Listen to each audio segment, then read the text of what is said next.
whether individualist, illegalist, propagandist of the deed, anarcho-syndicalist, platformist, Christian anarchist, or anarcho-primitivist, anarchism has had as many nuances as it has faces. And now that it appears to be confined to a minority, people forget there was once a time that it dominated the world. And yet in the years following the First World War, in Europe, anarchism seemed to have lost all of its influence. It wasn't just the terrorist attacks by the so-called propagandists of the deed, or the widespread decreeing of spurious laws which forced anarchism into the shadows, but rather the bullets and shells of Verdun and the Somme, which killed in some countries up to a third of working men, leaving them in the war cemeteries along the Chemin des Dames and thus silencing the militants of the masses. Not to mention the millions of amputees, the brain damaged, and the seriously shell-shocked for whom revolution was no longer a priority. But outside of the industrialized nations of the West, anarchists survived on the edge of the great empires, taking up arms again and trying to deliver triumph to their ideals. And faced with reactionary tendencies, which also had numerous faces, libertarians could only imagine delightful utopias. During this fertile period between the wars, when capitalism gave birth to its two evil beasts, Stalinism and fascism, and faced with a totalitarian hydra which further generalized theft and industrialized death, they had to fight a war on two fronts and more than ever prove with their deeds the effectiveness of their thought. And thus the anarchists gave rise, not that we always remember, to some of the biggest revolutions of the 20th century, and wrote in red and black letters, a new page in our history.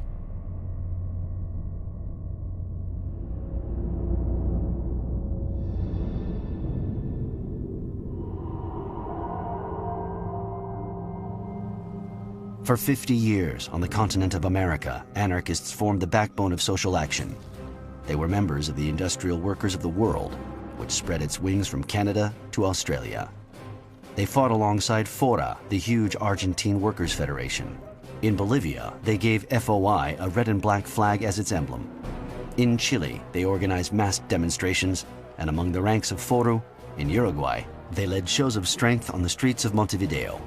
They controlled the docks in the Caribbean, opposed fledgling banana republics, and fought for the independence of Cuba and Puerto Rico. In the United States, they protested on roller skates against unemployment and against war, brandishing the skull and crossbones. It was the anarchists, and not the communists, who prompted within successive US governments, despite the famous Red Scare, their darkest fears.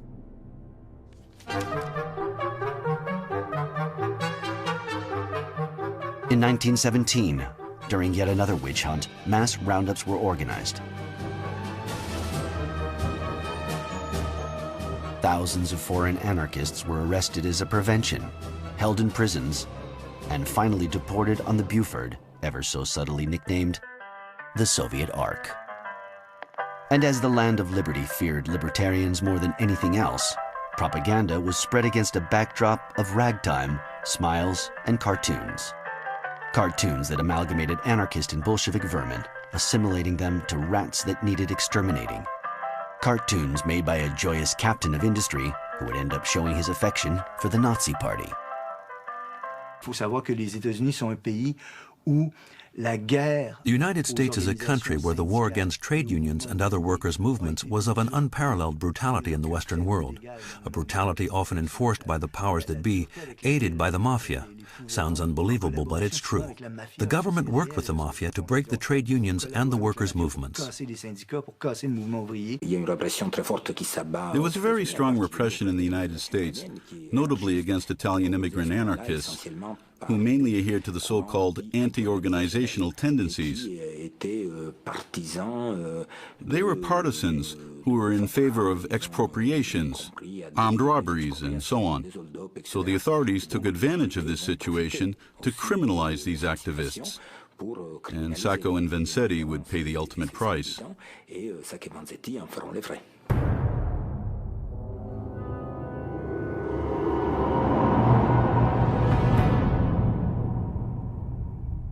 Sacco and Vanzetti were two essentially rank-and-file anarchist militants who never would have been remembered by history except for what ends up happening to them.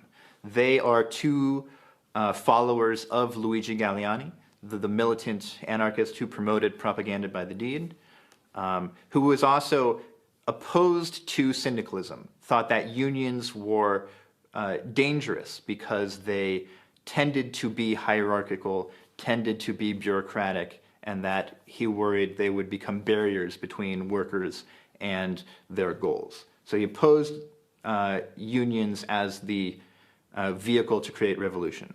Instead, looked to create large-scale insurrections, hopefully inspired by some of these acts. Dozens of attacks were carried out targeting those who represented power, such as the billionaire Rockefeller and Attorney General A. Mitchell Palmer, seen here viewing the aftermath of a bombing from his window. The authorities' eyes naturally turned to the movement led by Luigi Galleani, partisan of the Propaganda of the Deed. In his newspaper, Cronaca Subversiva, this lawyer advocated the direct, immediate, and individual use of violence. His booklet, La Salute en Voi, Salvation is in You, enjoyed a degree of success. In its foreword, what was basically a bomb-making manual was presented as a must-have for any proletarian family. For several years, his influence had grown within the Italian community. Sacco and Vanzetti belonged to that current in the anarchist movement. They were militants. They believed in revolution by any means necessary, the sooner the better. At the time that they're arrested, they don't know that that's why they're being arrested. They think they're being arrested because they're anarchists and because anarchists are being rounded up. So they are very evasive when they're interrogated. They don't answer everything truthfully, which ends up being brought up at their trial and used as evidence against them. On the steps of the Boston courthouse, thronging with reporters and onlookers, the shoemaker and fishmonger were accused of being the authors of an armed robbery which resulted in the death of 2 people late in 1919. Although neither of them had a police record, their anarchic tendencies were enough to see them charged. As the flashbulbs popped, this minor incident became a political affair. It becomes a very, very high-profile case. There's an extremely large movement in support of Sacco and Vanzetti that grows not just in the United States, but worldwide. There's a Save Sacco and Vanzetti movement because an increasing number of people, not just anarchists and radicals, but liberals of various stripes, unions, become convinced that the evidence against them is extremely flimsy, which it is. On American soil, anarchists tried everything to have the 2 prisoners released. Firstly with bombs, like the attack on Wall Street, the first car bomb in history, which resulted in 38 deaths and 200 injuries, but to no avail. Then through a legal battle, with appeals, cross-examinations, new trials, which despite their death sentence, managed to delay their execution for 7 years. And finally through a media campaign, with defense committees springing up pretty much everywhere. But although the campaigns to defend Sacco and Vanzetti were initiated by anarchists, as strange as it might seem, it was those across the globe, those who had become their worst enemies, who took up their defense.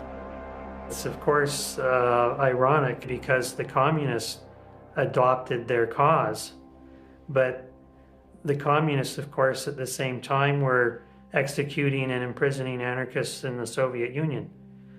So they certainly didn't have any real sympathy for Sacco and Vanzetti's political beliefs. Today we know that Moscow took the decision to champion Sacco and Vanzetti to turn them into the symbol of bourgeois repression, capital repression, in the country that epitomized capitalism, the United States of America. It also earned them moral capital, good feeling in the socialist and working class movements for them to champion these 2 Italian Americans who are facing death. And so they did manipulate the Sacco and Vanzetti case and use their martyrdom in order to further their own political interests. And that's very sad. Unaware of the attempts at manipulation, but aware of the injustices carried out on anarchists, grassroots communist activists stepped up their efforts. On the Place de la République in Paris, France, in Tokyo, Berlin, Sofia, Asuncion, and Trafalgar Square in London, England, communists also protested against the execution of Sacco and Vanzetti. but in vain. Nevertheless, despite this widespread public outrage, they are both executed. They're sent to the electric chair in 1927 after their sentences are upheld. And this is, it's a devastating blow. The anarchist movement was crushed in the United States. And you weren't really to see much in the way of an anarchist movement in the United States again until the 1960s. It would be many years for all the manipulation and exploitation to be denounced and admitted, resulting in the governor of Massachusetts, Michael Dukakis, finally proclaiming that any disgrace should be forever removed from their names. And 50 years to the day after their execution, thanks to Joan Baez singing, to music composed by Ennio Morricone, Vanzetti's last words, the Death March of the Anarchists finally became an international hymn for justice and freedom. Here's to you, Nicola and Bart. Rest forever here in our hearts. The last and final moment is yours. That agony is your triumph. Here's to you, Nicola and Bart. Rest forever here in our hearts. Anarchism then suffered by becoming a huge diaspora. A diaspora of Russian anarchists, North American anarchists, Italian anarchists. Naturally, many of them moved to France, because France wasn't a dictatorship. It was still a free democracy. So they emigrated to France. The anarchist movement, which had hoped for a triumphant revolution in the aftermath of the First World War, found itself beaten on all fronts. And the question arose, why were we beaten?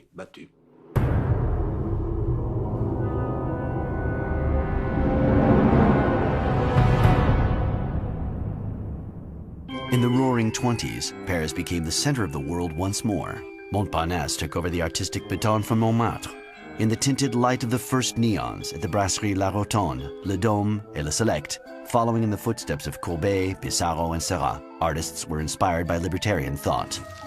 Artists like Marcel Duchamp, self-proclaimed ant-artist, certain members of the Dada movement who published their early works in libertarian magazines, the first surrealists who adhered to poet André Breton's statement that an anarchist world or a surrealist world is the same thing.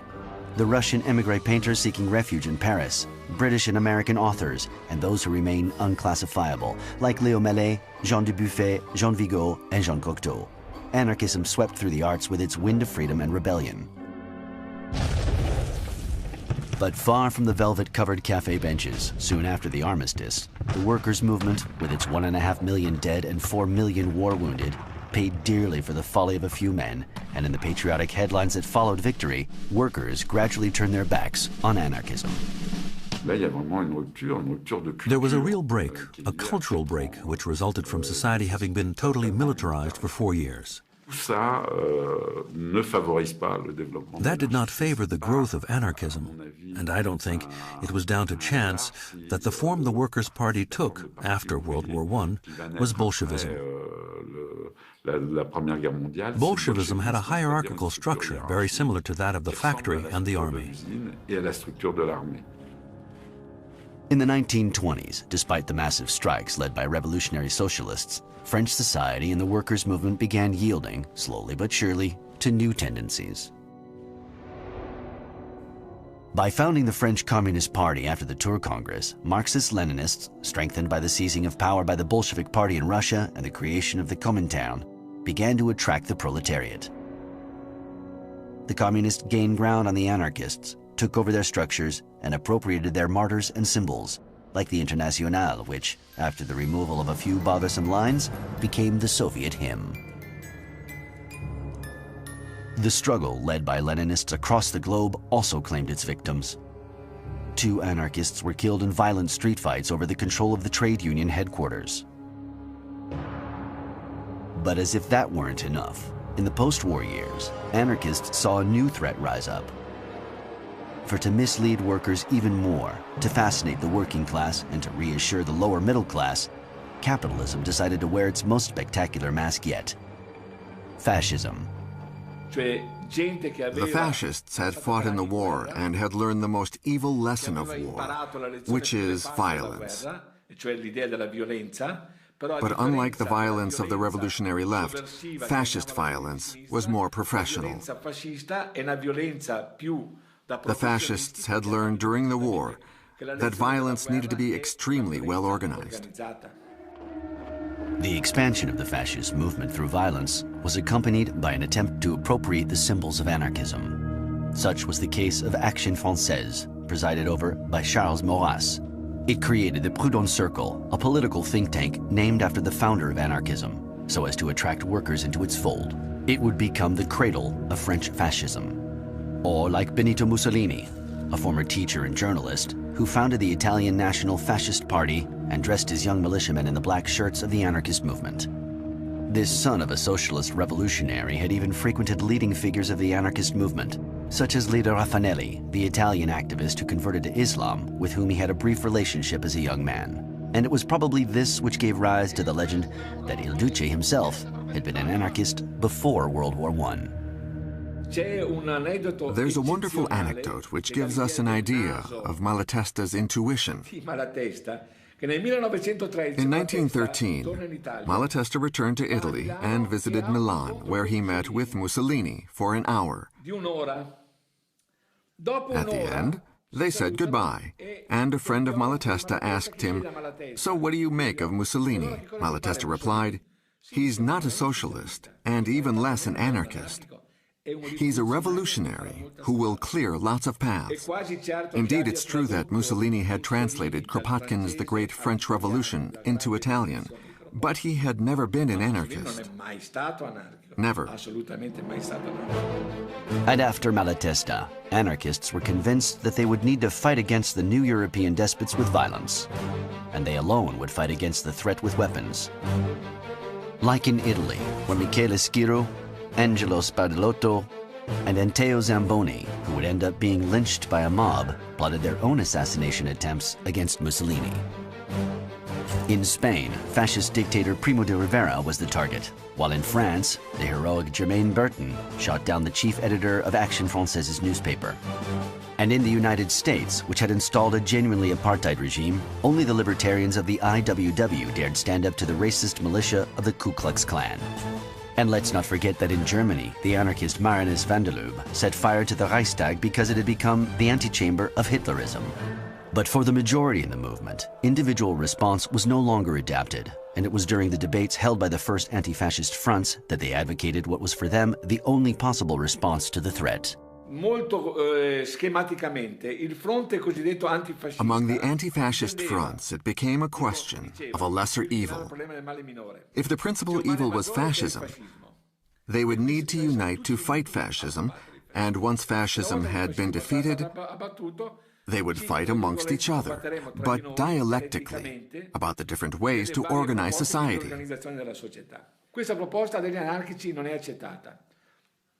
The anarchists didn't accept that. They believed they should fight fascism militarily and also fight with a social revolution. To them, the only way to eradicate fascism was through revolution, which would drain the financial and social foundations of fascism. In June 1926, in Paris, a pamphlet was published entitled Organizational Platform of the General Union of Anarchists. It was a thunderclap in the small libertarian world, not only for the appeal it launched to unite the movement, which had always rebelled against all forms of organization, but also for the name of its principal signatory, a returnee from the ashes and tears of the Ukraine, then working on the assembly line at Renault, and whose body was one big scar, Nestor Makhno. Makhno arrived in Paris, having experienced prison camps in Romania, Poland, and so on. And he arrived at a time when revolutionary ideals were in decline, because they were no longer the dish of the day across Europe. Plus, the image of the Soviet Union was positive enough for the communist movement to build itself upon. So the anarchist movement found itself extremely marginalized. A number of anarchists believe that the origin of their defeat lay in the absence of organization, and the lack of togetherness between anarchist groups. And this point of view was upheld by the so-called Makhnovists, the supporters of Makhno, who would publish, with Arshinov, documents in which they declared themselves favorable to the founding of an organized anarchist body, based on the principle of collective responsibility, which they believed to be fundamental to taking up the fight again and eventually winning it. Anarchism is no beautiful fantasy, no abstract notion of philosophy, but a social movement of the working masses. For that reason alone, it must gather its forces into one organization, as demanded by the reality and strategy of the social class struggle. The organizational platform published below represents the outline, the skeleton of such a program, and must serve as the first step towards gathering anarchist forces into a single, active, revolutionary anarchist collective capable of struggle. It's high time that anarchism emerged from the swamp of disorganization. Long live the organized anarchist movement. Long live the General Anarchist Union. Long live the social revolution of the world's workers. Some may have interpreted the platform as a desire to copy the Bolshevik Party, but it was actually the transposition of what the Makhnovists stood for as an anarchist group, by which I mean the elimination of anarchism from artistic trends, from individualistic tendencies, and from terrorist anarchism. It was clearly a class war led by armed groups. Rather than encourage the union of the anarchist movement, Makhno's appeal caused one of those endless debates that only libertarians were capable of. Responses flew in from across the globe. Oppositions, controversies, syntheses, total confusion reigned. And all this simply convinced Makhno and his followers even further that the anarchist movement needed discipline and unity. He decided to gather his supporters at Les Roses in the Paris suburbs for an international congress held on the 20th of March, 1927, at the movie theater Les Roses. Among those who attended were anarchists from Russia, Italy, Poland, Bulgaria, and even China, including the author Bajin. But at the time, Makhno was more focused on the situation in Spain. Why Spain? People have often asked the question. Maybe because people don't like anarchists. It was Leo Ferré who said that. But more realistically, it's because in Spain, socialists were already viewed as anarchists. It wasn't a socialist tendency. In Spain, socialism was already seen as anarchistic. Anarchism in Spain didn't just have working-class roots, like in France or Italy. It had a genuine working-class foundation made up of hundreds of thousands of activists. A working-class foundation which gave rise to a young 30-year-old anarchist mechanic who had sought refuge in Paris and had caught the eye of Makhno. His name, Buenaventura Durruti. They swapped stories, talked of past failures, and spoke of new possibilities. Durruti revealed his terrorist past, explained the already old organization of the Spanish anarchist movement, and told of his hopes for a revolution in Catalonia or in the plains of Aragon, which so resembled the steppes of the Ukraine. Impressed by the bravery, intelligence, and determination of the Spaniard, Makhno gave him a copy of his political manifesto and vowed that if a revolution were to be sparked in Spain, he would come to fight at his side.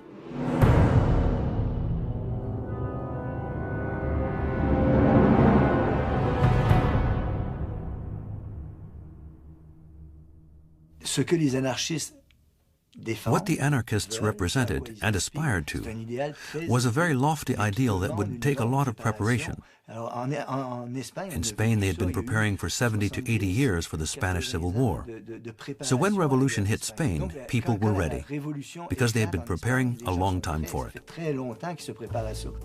In 1936, in Spain, the anarchists weren't only prepared because since the late 19th century they had carried out a number of propagandist of the deed missions, like the attacks by the mysterious Mano Negra, Black Hand, or the 1912 assassination of the Prime Minister by Manuel Parrilla Serrano, reconstructed here for a docudrama. Neither was it because some of the major martyrs of the cause, like the suspected anarchists garroted in Jerez de la Frontera, Francisco Ferrer, and the peasants murdered in the Casas Viejas, were Spanish. Nor was it because the Catalan anarchist newspaper rang out the same slogan ad for the Mexican Revolution. And nor was it because some of the major peasant and factory worker uprisings had taken place in the Levante, in Andalusia, in the Rioja in Catalonia, and finally in Asturias with the October Revolution, quashed by the young General Franco under orders from the recently elected center-right government. No, Spanish anarchists were ready because the libertarian movement had been solidly organized from its earliest days. Firstly, within a powerful Spanish section of the Workers' International Industrial Union, then within the FAI, the Iberian Anarchist Federation, and the CNT, the National Confederation of Labor, which, on the eve of Franco's coup d'etat, was one of the best structured unions in the world with the most members. The world is vast, but it wasn't only Western Europe that had the strongest union power. But that wasn't all. The biggest organized social power, not political, because the term is ambiguous, was the CNT. By late spring 1936, the National Confederation of Labor had about 1.5 million members throughout Spain, including half of all Catalonians. With only one single paid bureaucrat, which is quite incredible if you think about it. One paid person in an organization that big. In 1936, Macno had died and Durruti had returned to Spain. Elections took place. Anarchist groups which presented no candidates urged their members to vote for the Spanish Popular Front. And with millions of libertarian votes, the left wing won with a tiny minority and a government formed including socialists, Republican Democrats, and a handful of communists. The reaction from the right wing was swift. General Franco ordered all army regiments to take control of the country. Civil war had begun. Franco's coup d'etat came about in 1936, and Spain burst open like a watermelon. On one side was the Progressive Front, and on the other the Fascist Front. And for 3 years, it was a violent face-off. Like in Italy and in Germany, the upper classes applauded the putsch. Captains of industry provided finance for the fascists, and the Democrats abdicated. The government of the Popular Front, rather than call for resistance, resigned 3 times in one day. The people were left to their own devices, as half of the country fell under Franco's control. Libertarian groups launched an appeal for a general mobilization, and suddenly, in all spontaneity, as one, the anarchists answered the call. In Catalonia, led by Durruti, in charge of defending Barcelona, libertarians fended off right-wing forces. To the barricades, the hymn of the CNT, written by Valeriano Orobon Fernandez, a leading anarcho-syndicalist theoretician, in just a few hours became the battle cry of half a nation.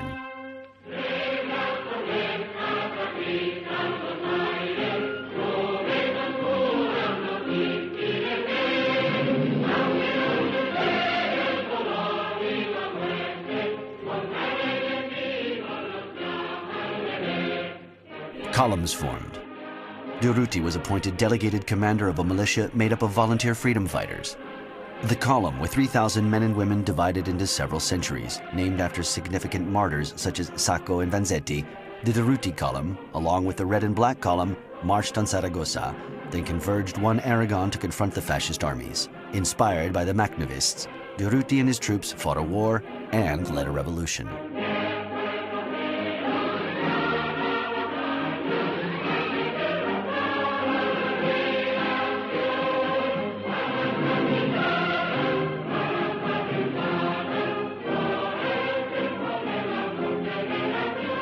They forced fascism into a retreat, which later the Republican armies were unable to do. But that was notably in Aragon. And the moment that the Durruti columns liberated a village, they immediately proclaimed libertarian communism. In cada pueblo aragonés, in every liberated village, members of the Durruti column talked to the peasants. The anarchists told them to do away with the hedges separating the fields and to create vast collective zones and to work the land all together. As they advanced, the libertarians chased out masters and gods and declared the end to all privileges. On the squares of liberated villages, lively new dances replaced the old laments. Couples formed in public. Land, work, and bread were shared. The elderly received retirement benefits, and people took time to enjoy life. New practices were invented, and solidarity was renewed. Anarchism deployed its thinking to the extreme. Farmers' assemblies, literacy campaigns. Over 800 Spanish towns and villages declared themselves communes, and one of the greatest collectivist experiments in history had begun. There was an explosion of experiments. Whole towns, not just villages, did away with money. Great. But how would they live? So they invented something that wasn't in the writings of theoreticians, the so-called familial salary, where everybody worked together. But how do you share things? Based on individual effort? No, based on individual needs. They abolished money. It seems unbelievable today, but thousands of people adhered to it and organized themselves around it. Naturally, on these liberated lands, the clergy was expropriated, and the former landowners found themselves working hand in hand with the peasants. Things didn't go smoothly everywhere. The anarchists chased out the Guardia Civil and the fascists. But then Franco's troops reconquered the villages, and you can imagine the repression that came after. People mention the churches burned down and the priests killed by the anarchists. It is true. It did happen. When power is seized by the people, it generates acts like that. Revolutionary anarchist Mikhail Bakunin himself said, "When revolution comes, it's inevitable that 100 heads will roll." 100 heads isn't a lot compared to the horrors committed by the fascists.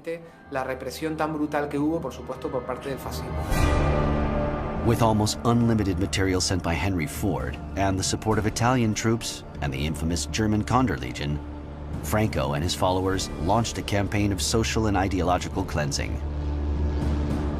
Like in Seville, where 8,000 people were bayoneted to death, or at Guernica, where men, women, and children were indiscriminately slaughtered by Luftwaffe bombs.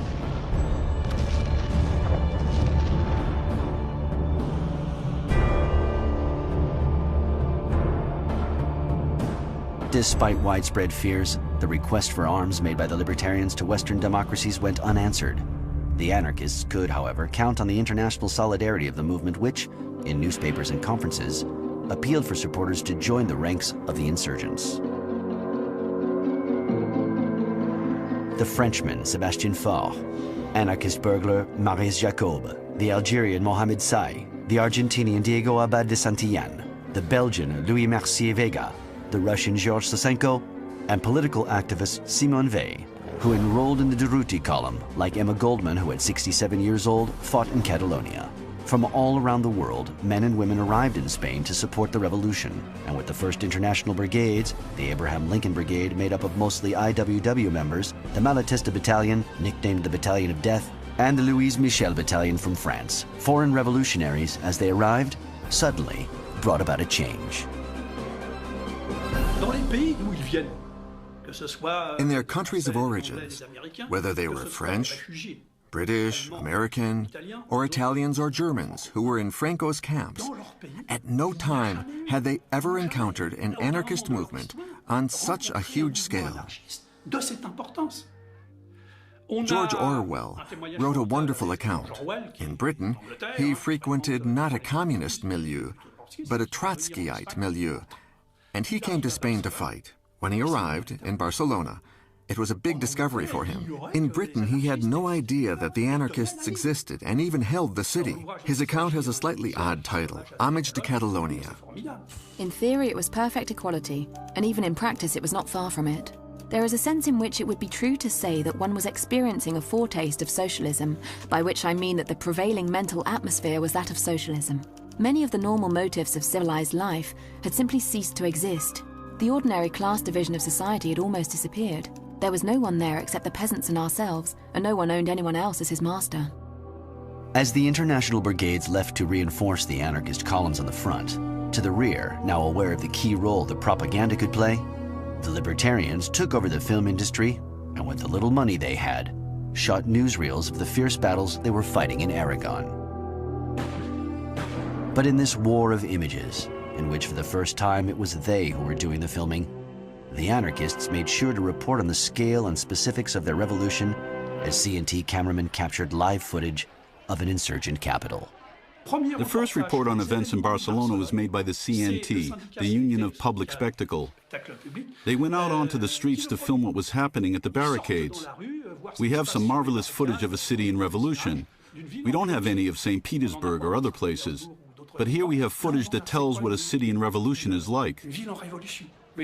These images show a city that is practically anarchist, with an incredible popular enthusiasm that has never been reproduced in our history. These newsreels revealed to the world the scale and coherency of the Spanish libertarian revolution.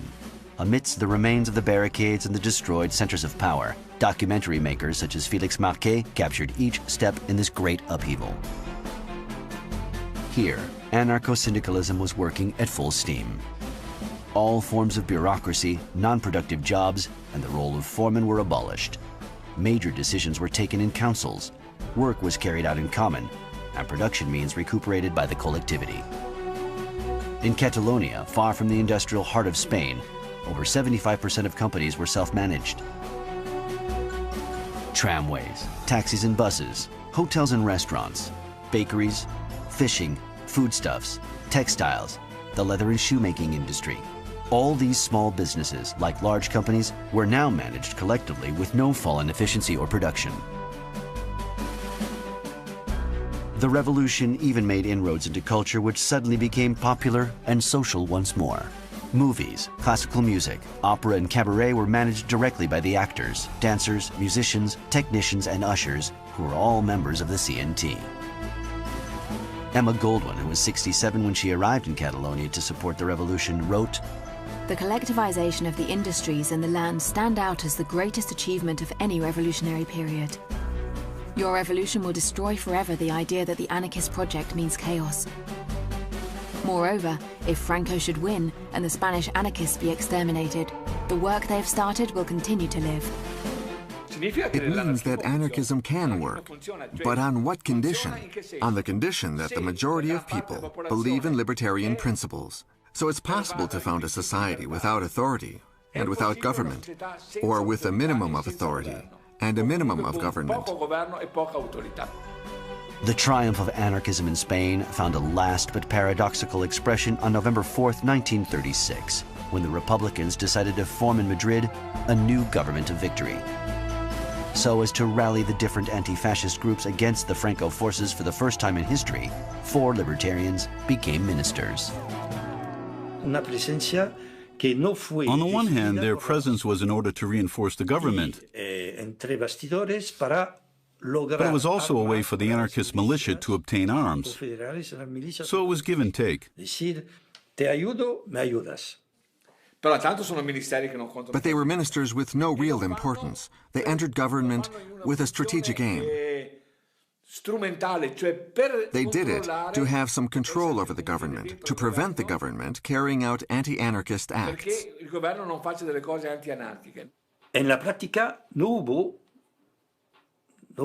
In practice, the anarchist militia didn't really obtain more arms, and in the eyes of the combatants, this entry into government was at the worst a betrayal and at the best a mistake. So a split formed between the grassroots anarchists and the 4 ministers. The anarchist movement began to break up. The Communist Party, also with representatives in the government, began to play a more preponderant role thanks to the military backing provided by Stalin, and they were intent on taking advantage of the split. The Communists demanded that the libertarian revolution be adjourned and the anarchist militia disarmed, then drafted into a regular army under the command of political commissioners sent specially by the Soviet Union. The government and the 4 anarchist ministers voted for the proposal. Durruti saw it as a betrayal. He spoke out. If you don't want those who are fighting to mistake you in the rear ground, for our enemies, then do your duty. The war we're currently fighting is being fought to crush the enemy at the front. But is it our only enemy? No. The enemy are also those who oppose revolutionary conquests, those who are amongst us, those we will also crush. In the eyes of the Stalinists and the Republicans, Durruti and his column, which held Aragon, had become too strong, too dangerous, and too radical. It was urgent to seize back control. The moment he wanted to change things too radically, the reformists turned against him. The Stalinists, who wanted to found a society with a strict hierarchy, turned against him, and obviously the bourgeoisie was against him.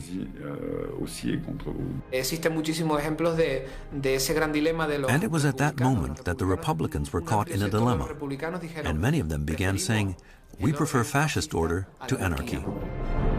To weaken the anarchists and to have Durruti in their control, the government decided to order his column to Madrid, which was under siege from Franco's forces. The libertarians smelled a trap, but Durruti hoped to use the occasion to relaunch the revolutionary process in the Spanish capital. His death, which came about in mysterious circumstances, gave rise to the most outlandish of rumors. He was in a car and he wanted to check out the situation. So he got out, and when he came back to the car, he died. More precisely, he was shot. One of the first interpretations was it was an assassination.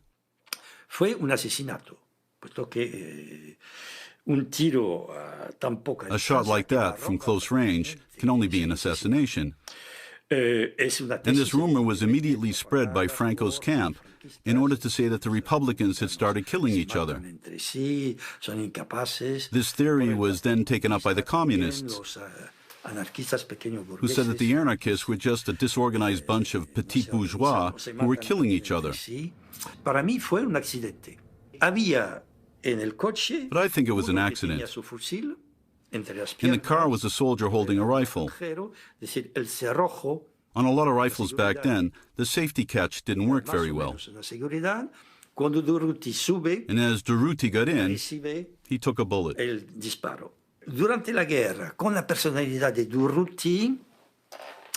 the Civil War, saying that a figure like Durruti had died in a stupid accident caused by a misfiring gun would have sounded ridiculous.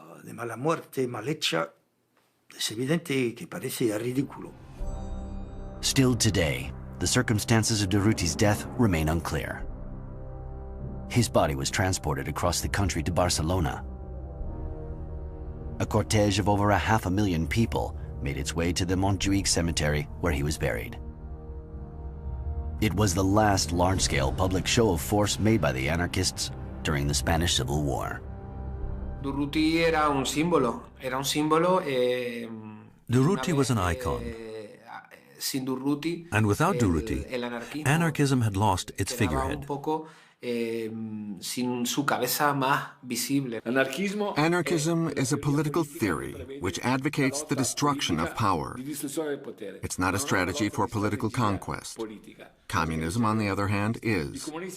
And the communists, who numbered only 10,000 compared to millions and millions of anarchists, managed in under a year, with the backing of the Soviet Union, to take control of things.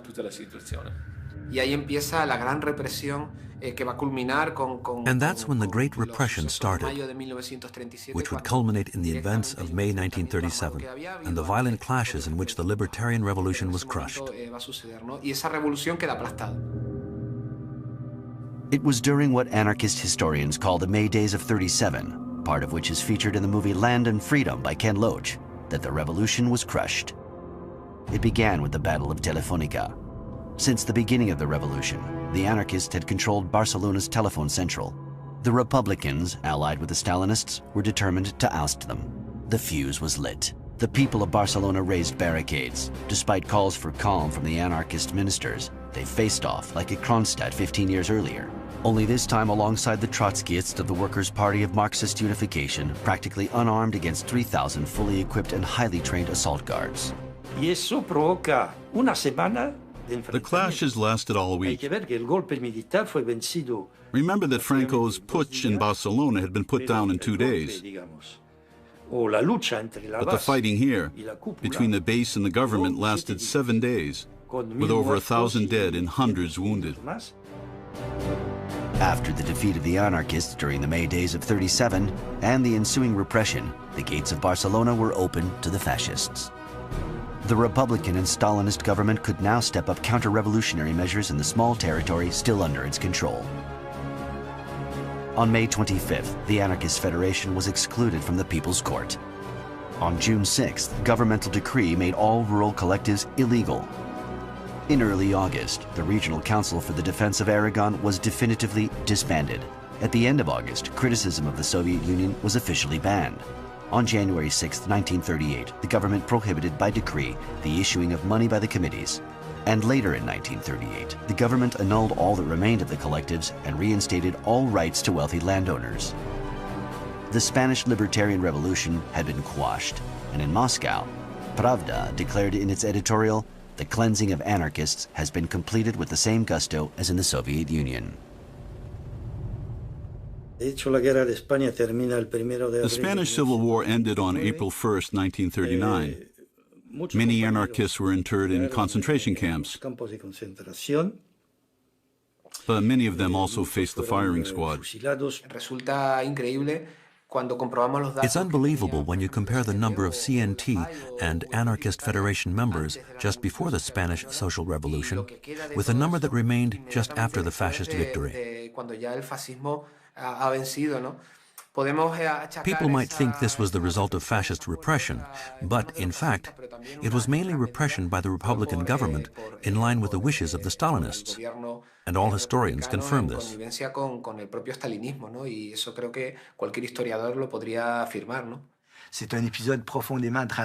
The Spanish Civil War was a deeply traumatic episode in 20th century history, even if it's not an episode that immediately comes to mind when you examine 20th century history. I see it as a huge turning point. It was a bloody and truly horrible event in 20th century history. The abandonment by European democracies, the Italian fascists, the Nazis, Stalinist Soviet Union. The whole of Europe ganged up to ensure the experiment failed, and fail it did.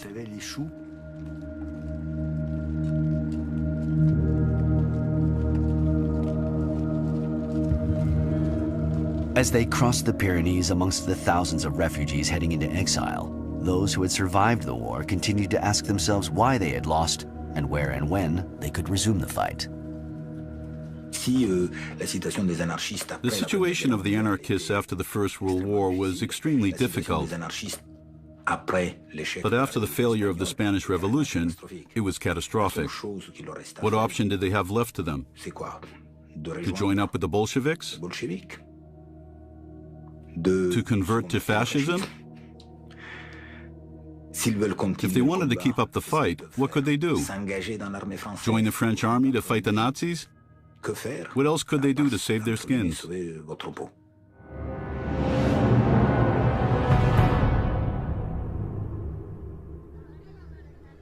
In April 1939, World War II was yet to break out. But on seeing the concentration camps in which France greeted the survivors of the revolution, how could Spanish anarchists not feel dismayed?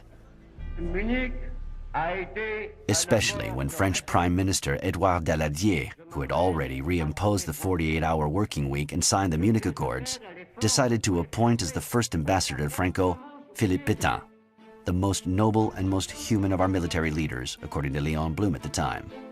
But the situation was even more difficult for them, as it was for all anarchists across the globe, because the counter-revolution was triumphing everywhere. In fascist countries, of course, but also in socialist republics and liberal democracies, reactionaries added to their list of victims, like during the Memorial Day Massacre in 1937 in the United States, when the Chicago Police Department shot and killed a dozen workers, including a woman and 3 children, and wounded many others. And as usual, in a world gradually being covered with barbed wire, the libertarians were the first targets of repression. From Le Vernet to Oranienburg, they were rounded up, deported, and some, like Erich Mühsam, executed. For in this context of a global capitalist crisis, the crushing of revolutionaries constituted to the bourgeoisie the necessary preliminary for its desire to expand.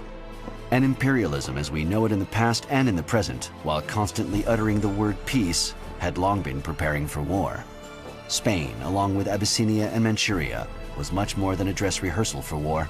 In reality, all the non-aggression pacts that were signed merely accelerated the process which was already underway. And the sole aim in exacerbating nationalist sentiments was to prevent workers from uniting.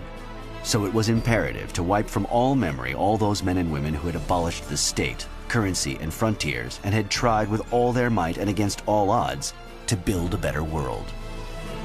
And it was thus in the dark days of a new world war, which would unleash the most barbaric of passions and turn the planet into a field of ruins, as workers were drafted into regiments, fanaticized, reduced into slavery or to ashes, that the last words of Durruti could be heard as an echo. We've always lived in poverty, and we can continue to do so for some time.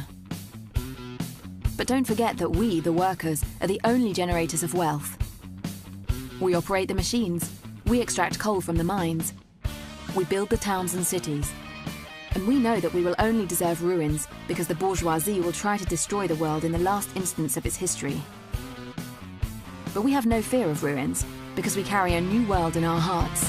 Car notre sang bleu est noir, notre drapeau rouge est noir, notre étoile jaune est noire, notre vie en rose est noire. Oui, notre sang bleu est noir, notre drapeau rouge est noir, notre étoile jaune